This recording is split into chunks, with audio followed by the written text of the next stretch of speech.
આજના આપણા ઊંડાણપૂર્વકના કાર્યક્રમમાં આપનું સ્વાગત છે. આજનો વિષય છે ભારતીય બંધારણ અને શિક્ષણ વચ્ચેનો આ અતૂટ સંબંધ. નમસ્કાર. આપણી પાસે જે સ્ત્રોત સામગ્રી છે તેના આધારે આપણે ચર્ચા કરીશું કે આપણું બંધારણ શિક્ષણને કેવી રીતે દિશા આપે છે. શિક્ષણના અધિકારને સુનિશ્ચિત કરતી કઈ કલમો અને જોગવાઈઓ છે. સમાનતાનો સિદ્ધાંત શિક્ષણમાં કેવી રીતે લાગુ પડે છે. 2009નો શિક્ષણનો અધિકાર અધિનિયમ શું કહે છે અને માનવ અધિકાર શિક્ષણનું મહત્વ શું છે. બરાબર. આપણો ઉદ્દેશ બંધારણીય દૃષ્ટિકોણ, કાયદાકીય જોગવાઈઓ અને શૈક્ષણિક અધિકારોની સ્પષ્ટ સમજ મેળવવાનો છે. અને હા, સ્પર્ધાત્મક પરીક્ષાઓ માટે ઉપયોગી વિગતો પર પણ ધ્યાન આપીશું. બિલકુલ. બંધારણ એ માત્ર કાયદાનો સંગ્રહ નથી, પણ એક રાષ્ટ્રીય દર્શન છે, એમ કહી શકાય. હા. તે દરેક નાગરિક માટે શૈક્ષણિક તકોના દ્વાર ખોલે છે અને તેમના અધિકારોનું રક્ષણ કરે છે. આ જોગવાઈઓ કેવી રીતે એક સમાન અને ન્યાયી સમાજના નિર્માણ માટે પાયારૂપ છે, તે સમજવું ખૂબ જ મહત્વપૂર્ણ છે. ખરું. શિક્ષણ દ્વારા જ બંધારણ વ્યક્તિ અને રાષ્ટ્રના ઉત્કર્ષની કલ્પનાને સાકાર કરવા માંગે છે. તો ચાલો શરૂઆત કરીએ બંધારણની રચના પ્રક્રિયાથી. આ એ પ્રક્રિયા હતી જેણે આધુનિક ભારતના પાયા નાખ્યા. હા. બંધારણ સભાના અધ્યક્ષ ડોક્ટર રાજેન્દ્ર પ્રસાદ હતા અને બંધારણનો મુસદ્દો તૈયાર કરનાર એટલે કે ખરડા સમિતિના અધ્યક્ષ ડોક્ટર ભીમરાવ આંબેડકર હતા. બરાબર. આ સભામાં કુલ 389 સભ્યો હતા, જેઓ લગભગ આખા ભારતનું પ્રતિનિધિત્વ કરતા હતા. અને આ જે વિશાળ કાર્ય હતું એને પૂરું કરવામાં 2 વર્ષ, 11 માસ અને 18 દિવસનો સમય લાગ્યો હતો. બાપરે, ઘણો સમય. હા, ઘણી બધી બેઠકો, ચર્ચાઓ થઈ અને પછી 26મી નવેમ્બર 1949ના રોજ બંધારણ સભાએ તેને પસાર કર્યું. એટલે જ આપણે એ દિવસ બંધારણ દિવસ તરીકે ઉજવીએ છીએ. ચોક્કસ. અને તેનો અમલ 26મી જાન્યુઆરી 1950થી થયો, જે આપણો પ્રજાસત્તાક દિવસ છે. પરીક્ષાની દ્રષ્ટિએ આ સમયગાળો અને આ બંને તારીખો 26 નવેમ્બર અને 26 જાન્યુઆરી યાદ રાખવા જેવી છે. બંધારણનું વિઝન, તેના મૂળભૂત આદર્શો ક્યાંથી આવ્યા, એની પ્રેરણા શું હતી? આ વિઝનનો મુખ્ય આધાર પંડિત જવાહરલાલ નહેરુ દ્વારા 12 જાન્યુઆરી 1947ના રોજ રજૂ કરાયેલ નીતિદર્શક ઠરાવ છે, જેને ઓબ્જેક્ટિવ્સ રેઝોલ્યુશન પણ કહેવાય છે. ઓકે. તેમાં સ્વતંત્ર, સાર્વભૌમ, પ્રજાસત્તાક ભારતનો આદર્શ હતો, જ્યાં સત્તા પ્રજા પાસે હોય. તેમાં નાગરિકો માટે સામાજિક, આર્થિક અને રાજકીય ન્યાય, વિચાર, અભિવ્યક્તિ, માન્યતા, ધર્મ અને ઉપાસનાની સ્વતંત્રતા અને દરજ્જા અને તકની સમાનતા જેવા મૂળભૂત અધિકારોની ગેરંટીની વાત હતી. અને એટલું જ નહીં, મેં વાંચ્યું એ મુજબ લઘુમતીઓ, પછાત વર્ગો અને આદિવાસી સમુદાયોના હિતોનું રક્ષણ અને વિકાસની તકો પૂરી પાડવાની પણ વાત હતી. બરાબર. સાથે જ વિશ્વ શાંતિમાં યોગદાન આપવાનો સંકલ્પ પણ. આ બધા આદર્શો બંધારણના આમુખમાં એટલે કે પ્રિએમ્બલમાં ખૂબ સુંદર રીતે સમાવવામાં આવ્યા છે. ખરેખર આમુખ એ બંધારણનું હૃદય છે એમ કહેવાય છે. તે સાર્વભૌમ, સમાજવાદી, બિનસાંપ્રદાયિક, લોકતંત્રાત્મક, પ્રજાસત્તાક જેવા શબ્દો દ્વારા ભારતીય રાજ્યના સ્વરૂપને સ્પષ્ટ કરે છે. અહીં એ યાદ રાખવું અગત્યનું છે કે સમાજવાદી અને બિનસાંપ્રદાયિક શબ્દો તેમજ રાષ્ટ્રની એકતા અને અખંડિતતાવાળો ભાગ એ મૂળ આમુખમાં નહોતા. ઓહ, એમ. હા, તે 1976ના 42મા બંધારણીય સુધારા દ્વારા ઉમેરવામાં આવ્યા હતા. આ 42મો સુધારો તો ઘણો મોટો હતો ને? ખૂબ જ મોટો. એને મિની કોન્સ્ટિટ્યુશન પણ કહેવાય છે. આ સુધારાએ ભારતને કલ્યાણ રાજ્ય બનાવવાના આદર્શને વધુ મજબૂત કર્યો. સારું, હવે મૂળભૂત અધિકારો અને ફરજોની વાત કરીએ. બંધારણના ભાગ 3માં મુખ્યત્વે આર્ટિકલ 14થી 32 સુધી મૂળભૂત અધિકારોની વાત છે. મને આજે ત્યાં સુધી શરૂઆતમાં 7 અધિકારો હતા. હા, બરાબર. પણ 1978ના 44મા બંધારણીય સુધારા દ્વારા સંપત્તિનો અધિકાર, જે પહેલા આર્ટિકલ 31 હેઠળ મૂળભૂત અધિકાર હતો, તેને મૂળભૂત અધિકારોની યાદીમાંથી દૂર કરાયો. અને એને પછી? એને આર્ટિકલ 300 ક હેઠળ માત્ર કાનૂની અધિકાર બનાવવામાં આવ્યો. ઓકે. અને પછી આવ્યો 2002નો 86મો બંધારણીય સુધારો. આ શિક્ષણ ક્ષેત્ર માટે એકદમ ઐતિહાસિક સુધારો ગણાય. હા, કારણ કે એનાથી આર્ટિકલ 26 ઉમેરાયો અને શિક્ષણના અધિકારને મૂળભૂત અધિકાર તરીકે સ્થાપિત કરવામાં આવ્યો. ખરું. અને અધિકારોની સાથે ફરજોનું શું? શું એ મૂળ બંધારણમાં હતી? ના, મૂળ બંધારણમાં મૂળભૂત ફરજો ન હતી. તે પણ 1976ના 42માં સુધારા દ્વારા જ ઉમેરાઈ. ભાગ 4 ક અને આર્ટિકલ 51 ક ઉમેરીને 10 મૂળભૂત ફરજો દાખલ કરવામાં આવી. 10, પણ અત્યારે તો 11 છે ને? હા, ફરીથી 2002ના 86માં સુધારા દ્વારા 11મી ફરજ ઉમેરાઈ. કઈ? એ છે આર્ટિકલ 51 ક ડ. એ મુજબ દરેક માતાપિતા કે વાલીની ફરજ છે કે તેઓ પોતાના 6 થી 14 વર્ષના બાળકને શિક્ષણની તકો પૂરી પાડે. એટલે શિક્ષણનો અધિકાર અને શિક્ષણની ફરજ બંને 86માં સુધારાથી આવ્યા. બરાબર. લોકશાહીમાં અધિકારો અને ફરજો વચ્ચે સંતુલન ખૂબ જરૂરી છે. ઓકે, બંધારણની રચના, વિઝન અને મૂળભૂત અધિકારો ફરજોની રૂપરેખા સમજ્યા પછી હવે ખાસ શિક્ષણ સંબંધિત જોગવાઈઓ પર ધ્યાન કેન્દ્રિત કરીએ. અહીં રાજ્ય, સ્ટેટ શબ્દનો અર્થ થોડો સમજાવશો? હા, બંધારણના સંદર્ભમાં ખાસ કરીને મૂળભૂત અધિકારોના પ્રકરણમાં રાજ્ય શબ્દનો અર્થ વ્યાપક છે. એમાં કેન્દ્ર સરકાર અને સંસદ, રાજ્ય સરકારો અને વિધાનમંડળો અને બધી સ્થાનિક સત્તાઓ જેમ કે નગરપાલિકા, પંચાયતો એ બધાનો સમાવેશ થાય છે. સમજાયું. શિક્ષણ સંબંધિત બંધારણીય જોગવાઈઓમાં એક સૌથી મહત્વનો ફેરફાર 1976માં થયો. પહેલા 42માં સુધારા દ્વારા જ. શું ફેરફાર હતો? આ સુધારાથી શિક્ષણ વિષયને રાજ્ય યાદી સ્ટેટ લિસ્ટમાંથી ખસેડીને સંયુક્ત યાદી કન્કરન્ટ લિસ્ટમાં મૂકવામાં આવ્યો. એનો અર્થ શું થયો? આનો સીધો અર્થ એ થયો કે હવે શિક્ષણ અંગે કાયદા ઘડવાની અને નીતિ બનાવવાની જવાબદારી કેન્દ્ર અને રાજ્ય સરકાર બંનેની સંયુક્ત બની. ઓહ, એટલે બંને કાયદા બનાવી શકે? હા, જોકે જો બંનેના કાયદામાં વિરોધાભાસ હોય તો સામાન્ય રીતે કેન્દ્રનો કાયદો માન્ય રહે. પણ આનાથી ફાયદો એ થયો કે કેન્દ્ર સરકાર રાષ્ટ્રીય શિક્ષણ નીતિ, ગુણવત્તાના ધોરણો, સંશોધન, રાષ્ટ્રીય ભાષાઓનો વિકાસ આ બધી બાબતો પર ધ્યાન કેન્દ્રિત કરી શકે છે. અને રાજ્યો? અને રાજ્ય સરકારો સ્થાનિક જરૂરિયાતોને ધ્યાનમાં રાખીને તેનો અમલ કરે છે. આ સ્પષ્ટતા મહત્વની છે. ચાલો હવે શિક્ષણ સંબંધિત અન્ય મુખ્ય બંધારણીય જોગવાઈઓને વિષયવાર સમજીએ. શરૂઆત કરીએ બાળકના શિક્ષણના અધિકારથી. હા, 86માં સુધારા પછી સ્થિતિ એકદમ સ્પષ્ટ છે. જુઓ, આર્ટિકલ 45 જે રાજ્ય નીતિનો માર્ગદર્શક સિદ્ધાંત છે એ હવે કહે છે કે રાજ્ય જન્મથી 6 વર્ષના બાળકોની પ્રારંભિક સંભાળ, અર્લી ચાઇલ્ડહુડ કેર અને શિક્ષણ ECE માટે પ્રયત્ન કરશે. એટલે કે આંગણવાડી અને બાલ મંદિર જેવી વ્યવસ્થા. બરાબર. અને આર્ટિકલ 21A જે હવે મૂળભૂત અધિકાર છે તે સ્પષ્ટ કરે છે કે રાજ્ય 6 થી 14 વર્ષના તમામ બાળકોને મફત અને ફરજિયાત શિક્ષણ પૂરું પાડશે. અને આના માટે જ RTE કાયદો બન્યો. ચોક્કસ. પ્રવેશ અને સમાન તકની વાત કરીએ તો ધારો કે કોઈ શાળા ધર્મ કે જાતિના આધારે પ્રવેશ ના પાડે તો? ના પાડી શકે નહીં. આર્ટિકલ 29(2) સ્પષ્ટ કહે છે કે રાજ્ય દ્વારા સંચાલિત હોય કે રાજ્ય તરફથી આર્થિક સહાય મેળવતી હોય એવી કોઈપણ શૈક્ષણિક સંસ્થામાં ધર્મ, વંશ, જ્ઞાતિ કે ભાષાના આધારે કોઈ નાગરિકને પ્રવેશ નકારી શકાય નહીં. આ ઉપરાંત આર્ટિકલ 15(3) પણ મહત્વનો છે. એ રાજ્યને સ્ત્રીઓ અને બાળકોના ઉત્કર્ષ માટે ખાસ જોગવાઈ કરવાની સત્તા આપે છે. એટલે કે પોઝિટિવ ડિસ્ક્રિમિનેશન જેવું. હા, એક રીતે.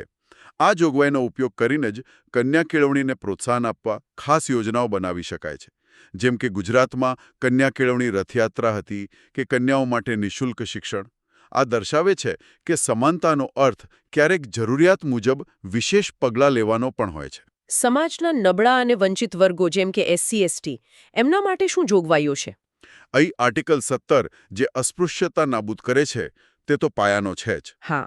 સાથે જ આર્ટિકલ 46 જે ફરીથી માર્ગદર્શક સિદ્ધાંત છે એ રાજ્યને નિર્દેશ આપે છે કે તે સમાજના નબળા વર્ગો, ખાસ કરીને અનુસૂચિત જાતિ SC અને અનુસૂચિત જનજાતિ ST ના શૈક્ષણિક અને આર્થિક હિતોનું ખાસ ધ્યાન રાખે. અને એમને રક્ષણ પણ આપે? હા, સામાજિક અન્યાય અને શોષણ સામે રક્ષણ આપે. આના અનુસંધાનમાં જ સરકાર મફત પુસ્તકો, ગણવેશ, શિષ્યવૃત્તિ જેવી યોજનાઓ ચલાવે છે. અને લઘુમતીઓ માટે?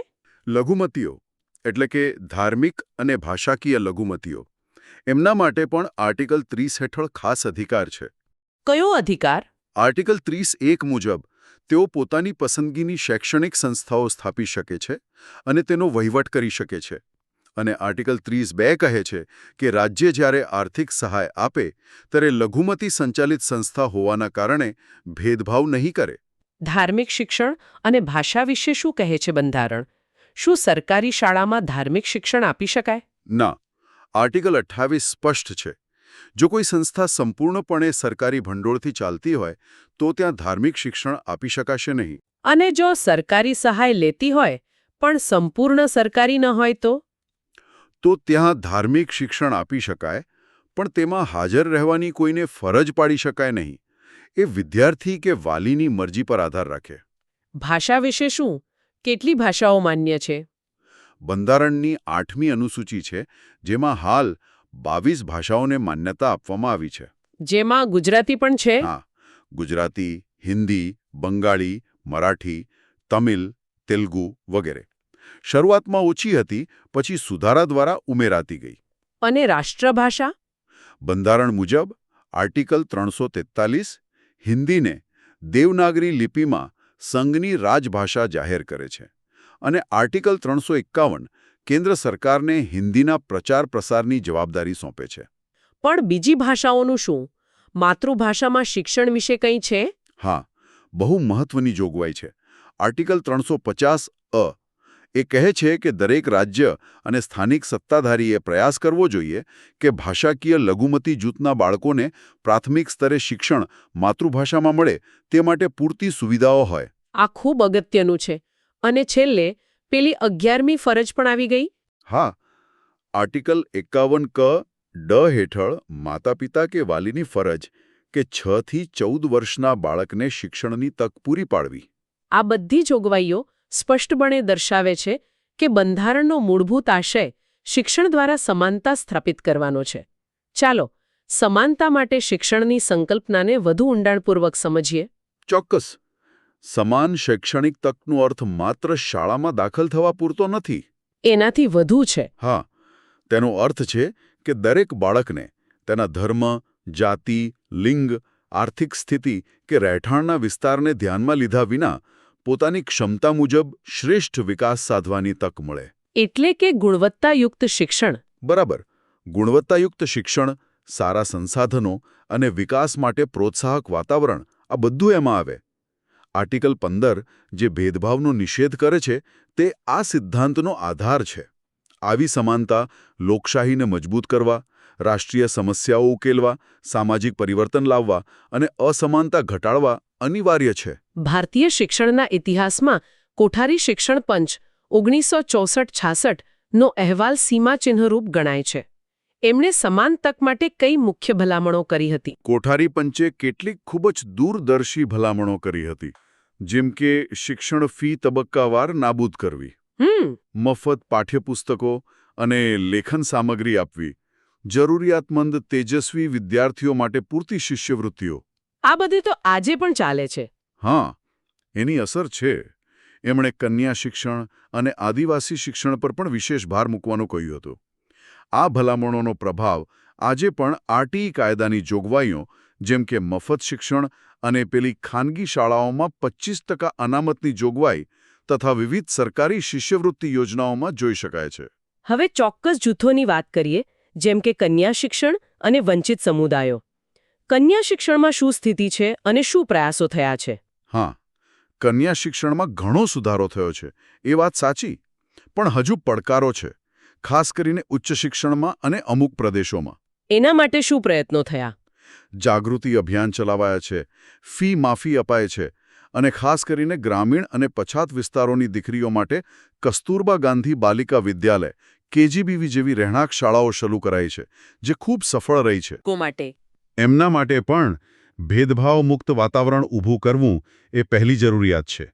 સાથે સાથે સ્થાનિક જરૂરિયાત મુજબ અભ્યાસક્રમમાં ફેરફાર કરવો, શક્ય હોય ત્યાં શરૂઆતના ધોરણોમાં એમની બોલી કે માતૃભાષામાં શિક્ષણ આપવું.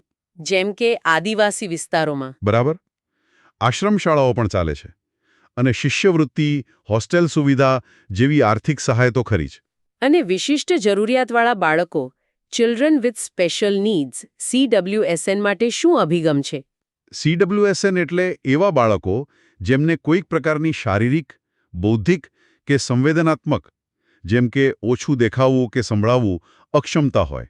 એમના માટે શું વ્યવસ્થા છે? એમના માટે હવે સમાવેશી શિક્ષણ, ઇન્ક્લુઝિવ એજ્યુકેશનનો અભિગમ અપનાવવામાં આવ્યો છે.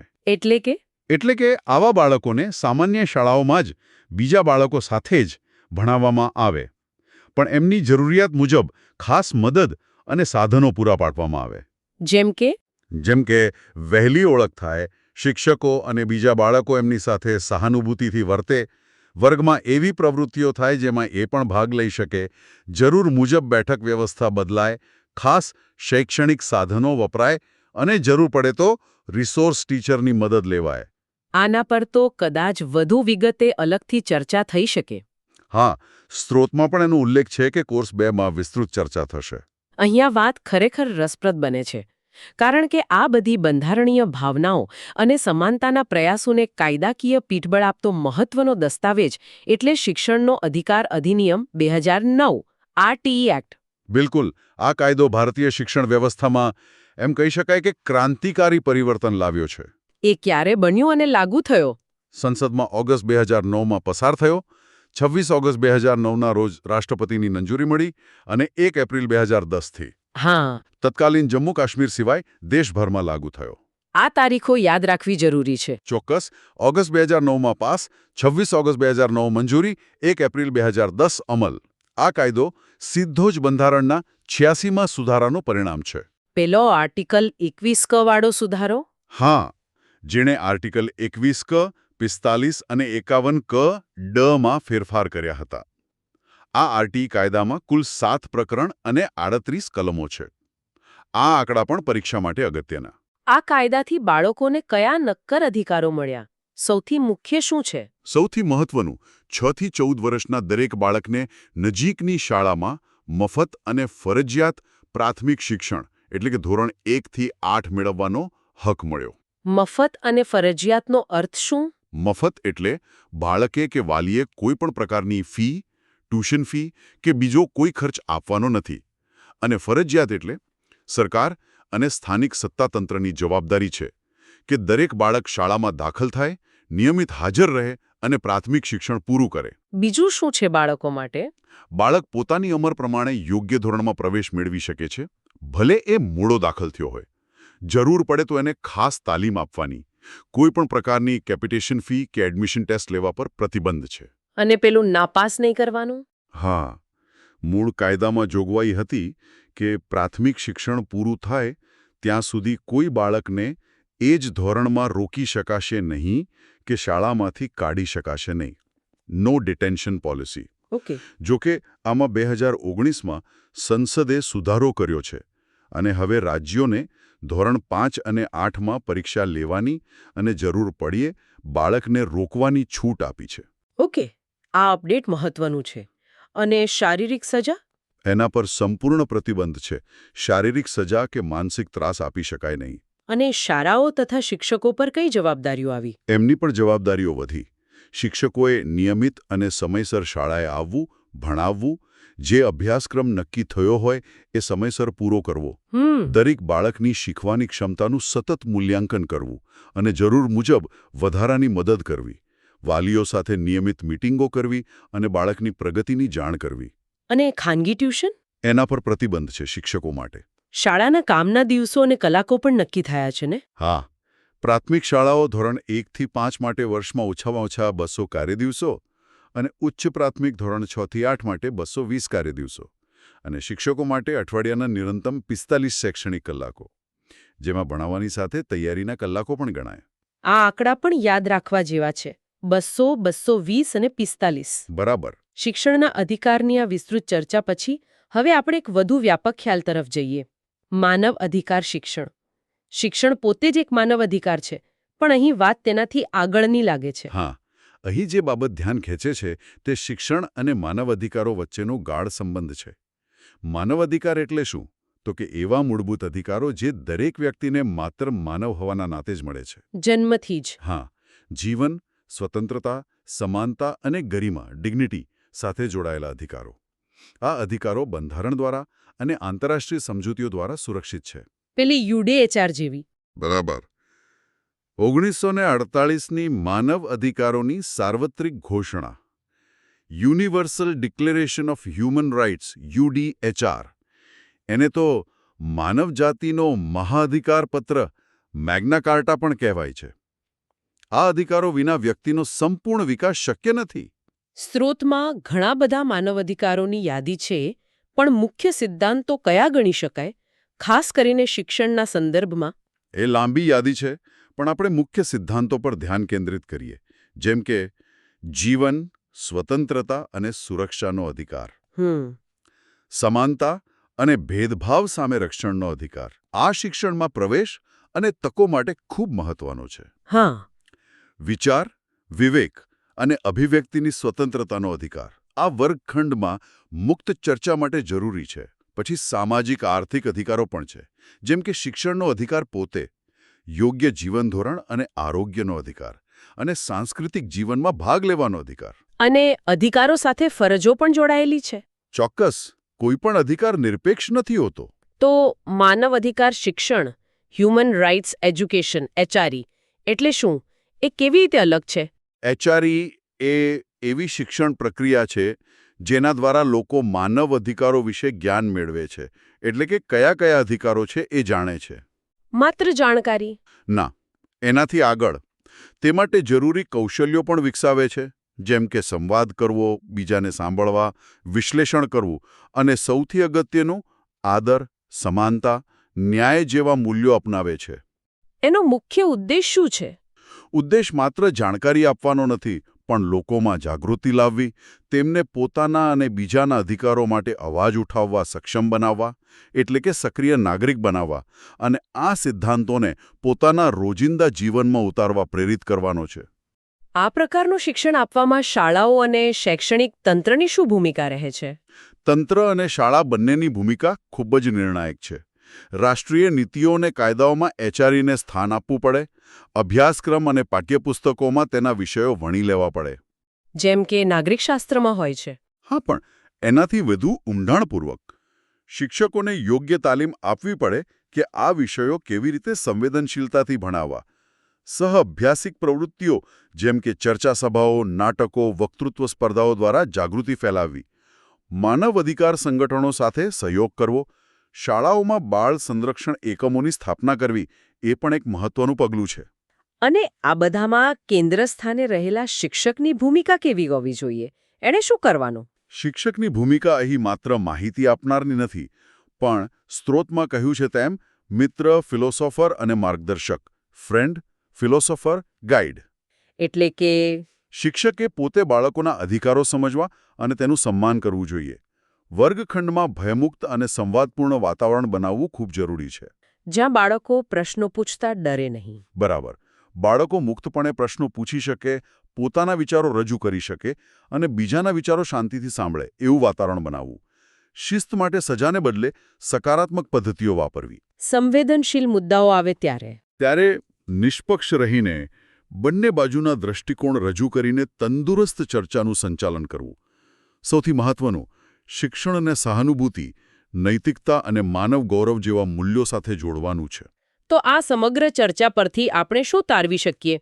આપણે જોયું કે ભારતીય બંધારણ શિક્ષણને કેટલું ઊંડું મહત્વ આપે છે. હા. તેના પ્રારંભિક વિઝનથી લઈને મૂળભૂત અધિકારો, સમાનતાના સિદ્ધાંતો, RTE જેવો ક્રાંતિકારી કાયદો અને છેક માનવ અધિકાર શિક્ષણના પાયાના મૂલ્યો સુધી. બરાબર. આ બધું એક સુશિક્ષિત, જાગૃત અને ન્યાયી સમાજના નિર્માણ માટે અનિવાર્ય છે. બિલકુલ. અને અંતે એક વિચારવા જેવો મુદ્દો જે સ્ત્રોતના અંતે પણ ઇશારો કરે છે, બંધારણ અને કાયદાઓ ચોક્કસપણે એક મજબૂત માળખું પૂરું પાડે છે, એમાં કોઈ શંકા નથી. એ જ સવાલ છે.